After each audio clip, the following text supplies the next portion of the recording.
Bonjour à toutes et à tous. Cette capsule vidéo s'intéresse au chapitre numéro 1, les composants du béton, et plus précisément au troisième constituant, le ciment.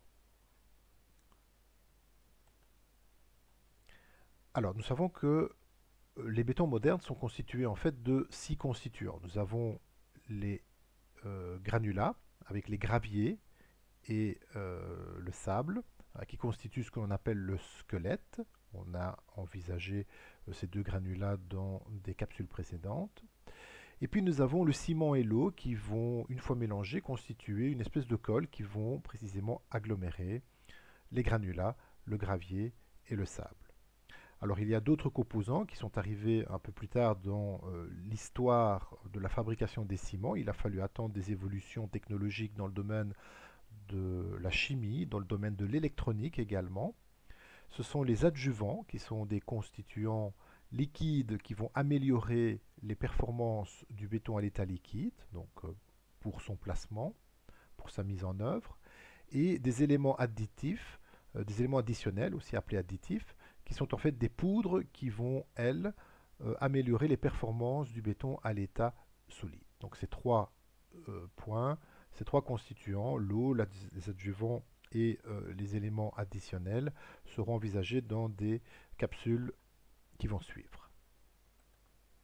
Alors, le ciment, une fois mélangé à de l'eau, le mélange va constituer, comme je l'ai dit précédemment, une colle qui a pour but d'agglomérer les granulats, le gravier et le sable.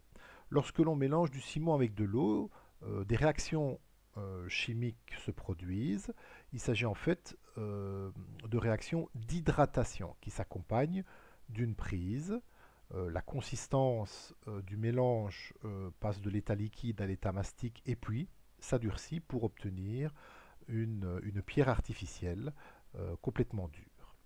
Les 4 vignettes que vous voyez ici montrent en fait toute cette évolution. La première vignette qui symbolise en fait des grains de ciment en gris avec de l'eau, c'est l'état initial. On met en présence de l'eau et du ciment. À titre informatif, vous voyez que les grains de ciment ont une taille extrêmement petite, quelques microns. Cette dimension-ci, vous avez ici une échelle, cette longueur-ci, c'est 1/10 de millimètre. À 10 millième de millimètre, pardon. Donc voilà, donc ça c'est l'instant zéro, on met en présence du ciment et de l'eau. Tout de suite après, on va voir apparaître des cristaux à la périphérie, ce sont les petits traits gris que vous voyez ici, à la périphérie des grains de ciment, des cristaux qui donc apparaissent et qui vont croître petit à petit. Donc ça c'est dû à la fameuse réaction d'hydratation qui se produit.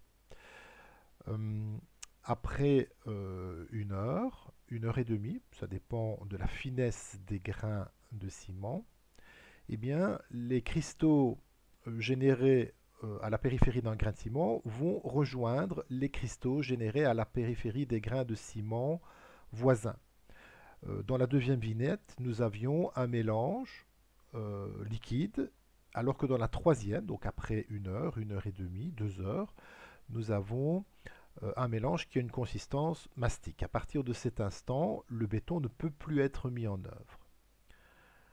Le thermomètre qu'il y a entre la deuxième et la troisième vignette montre qu'en fait, il y a l'augmentation de la température du mélange, puisque les réactions d'hydratation sont exothermiques.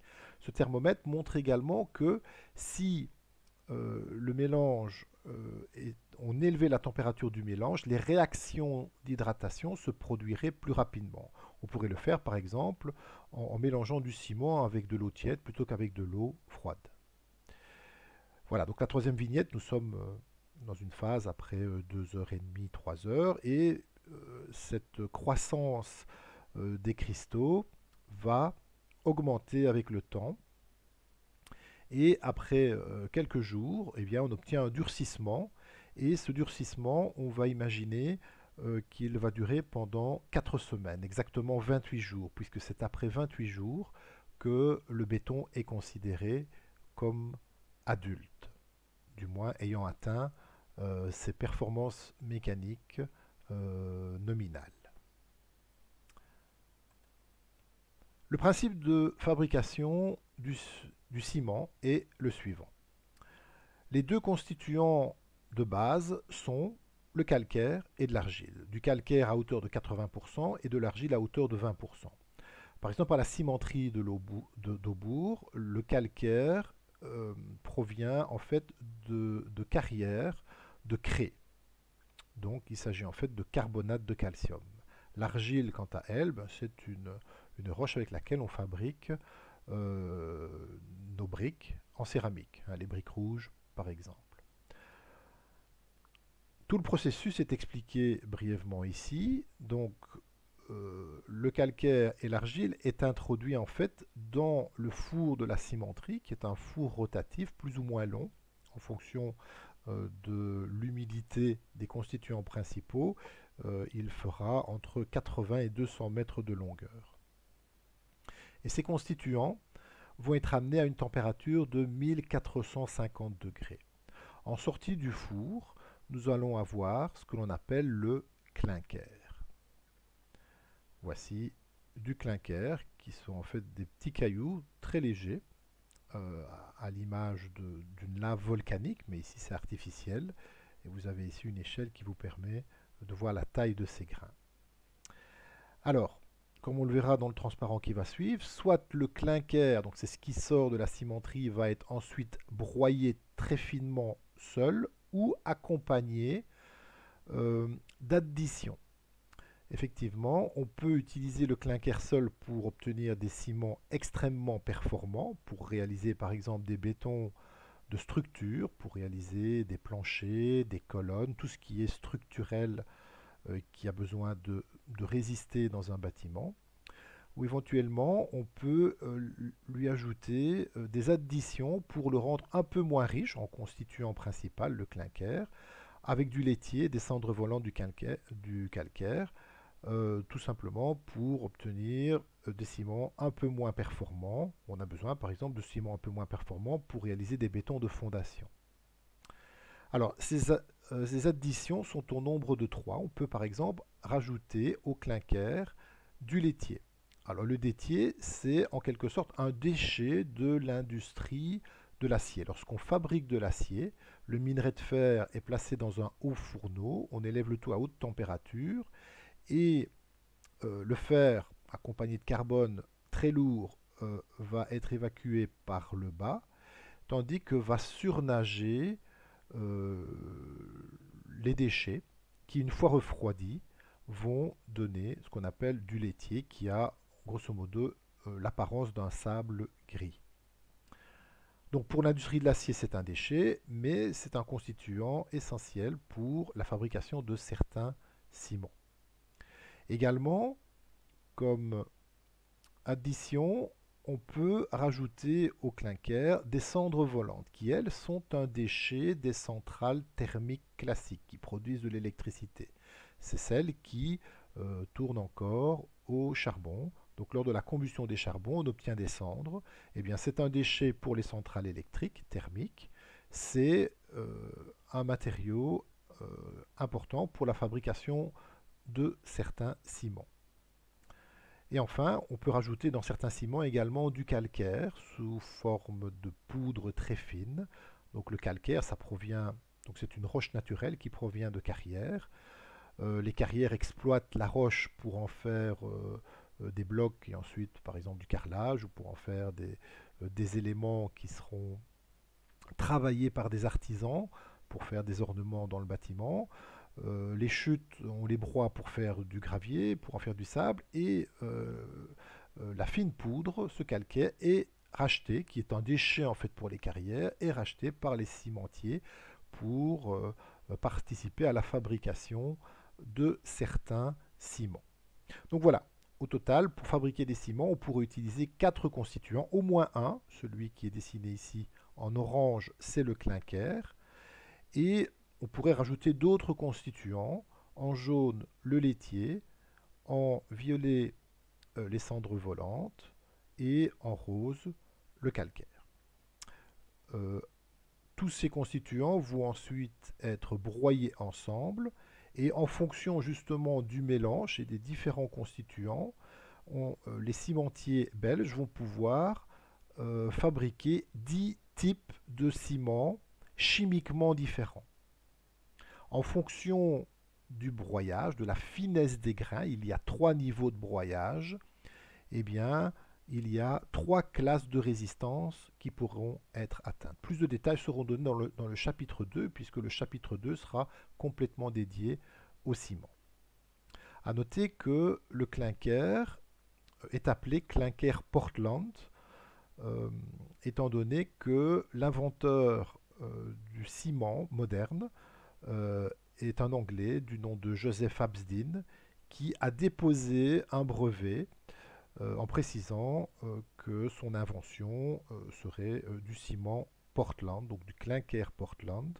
Portland étant le nom d'une presqu'île dans la Manche, au niveau de laquelle la roche a une apparence comparable au mélange que Joseph Absdin avait fabriqué. On va reprendre ces 3 couleurs, l'orange pour le clinker, donc ce qui sort du four de la cimenterie, ce qui est le plus réactif, ce qui coûte le plus cher. Rappelons qu'on a dû monter en température jusqu'à 1450 degrés pour le fabriquer. Le jaune, c'est du laitier. Le violet, sont des cendres volantes. Et le rose, c'est du calcaire. Donc on va reprendre ces 4 colorations des 4 constituants possibles dans les différents types de ciment dans le transparent suivant pour précisément étudier rapidement les 10 types de ciment normalisés que les cimentiers belges peuvent fabriquer. Les ciments portent le nom de CEM, qui fait penser à ciment, avec un chiffre romain.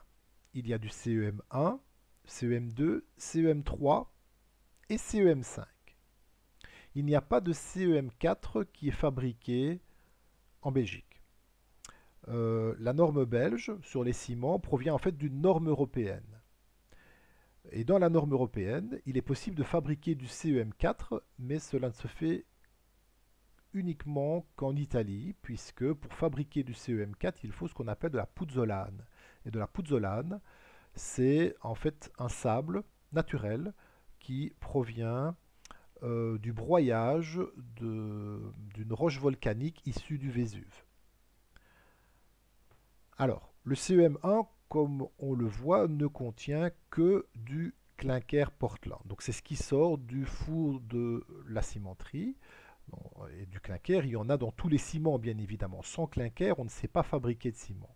Mais le CEM1, c'est le ciment qui est le plus riche en clinker, donc en constituant actif, hein, pour fabriquer cette fameuse colle mélangée à de l'eau qui va agglomérer les graviers, le sable, et qui va donner donc un béton extrêmement performant.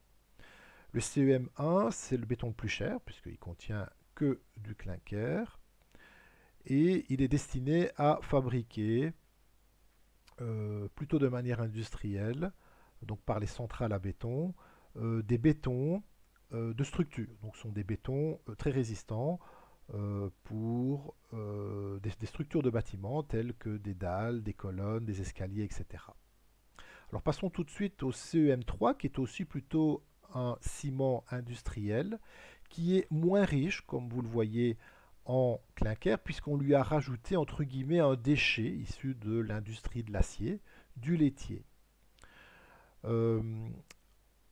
Ce qui en fait un ciment moins riche, un peu moins performant, mais qui est complètement adapté pour réaliser des bétons de fondation. Un béton de fondation, étant donné qu'il s'appuie sur une surface plus grande, est soumis à des tensions internes plus faibles qu'une colonne ou un plancher qui ont des sections plus faibles. Et donc de ce fait-là, on peut se permettre d'avoir un ciment moins performant. Et ce sont des ciments au laitier, aussi appelés ciments de haut fourneau. il y en a trois types, CEM3A, B et C, en fonction de la quantité de clinker et bien sûr de la quantité de laitier. Notons que le CEM3C, on peut fabriquer, les cimentiers peuvent fabriquer un ciment qui ne contient que 5% de clinker et 95% de laitier. Ça reste un ciment avec lequel donc, on fera un béton de fondation par exemple. Toujours utilisé par les industriels, donc les centrales à béton je dirais, le CEM5. C'est un peu un compromis entre le CEM1, très riche en clinker, et le CEM3, beaucoup moins riche en clinker. Le CEM5, vous voyez, contient pas mal de clinker, mais également du laitier et des cendres volantes, avec des teneurs telles que vous les voyez ici. Et donc c'est un ciment avec lequel on réalise des éléments structurels, donc du béton pour des éléments structurels, peut-être un peu moins résistants qu'avec du CEM1, mais très utilisé également dans le bâtiment. Et puis le CEM2, ce sont des ciments qui contiennent beaucoup de clinker, mais également dans différentes proportions, des cendres volantes, du calcaire, voire un mélange des trois déchets, toujours entre guillemets, du laitier, des cendres volantes, du calcaire. À noter que si vous allez dans une grande surface, vous achetez un sac de ciment, et bien ça sera ce type-ci, c'est du CEM2BM. C'est un ciment qui contient relativement beaucoup de clinker, puisque quand une grande surface va vous vendre un ciment, il ne sait pas ce que vous allez en faire, c'est soit pour faire du rejointoyage, soit un mortier, soit du béton, et un béton peut devoir être plus ou moins résistant, donc voilà. Ce sont des ciments, ces 5 ciments-ci, ce sont des ciments passe-partout, un peu pour Monsieur Tout-le-Monde, également utilisé sur chantier pour faire des mortiers, pour de la maçonnerie par exemple, mais acheté également par Monsieur Tout-le-Monde, et comme donc je viens de le dire, ne sachant pas très bien quelle sera la destination de ce ciment, eh bien, le fabricant, donc le cimentier, va y placer une grande quantité de clinquet, mais également une certaine quantité d'addition, moins performante bien évidemment, mais globalement ces ciments restent très performants donc pour réaliser du rejointoyage, de la maçonnerie, un mortier de maçonnerie ou des bétons quels qu'ils soient. Voilà, ceci était une espèce d'introduction au ciment. Comme je vous l'ai dit, les ciments seront davantage développés dans le chapitre 2. Dans une prochaine vidéo, nous envisagerons le quatrième constituant, à savoir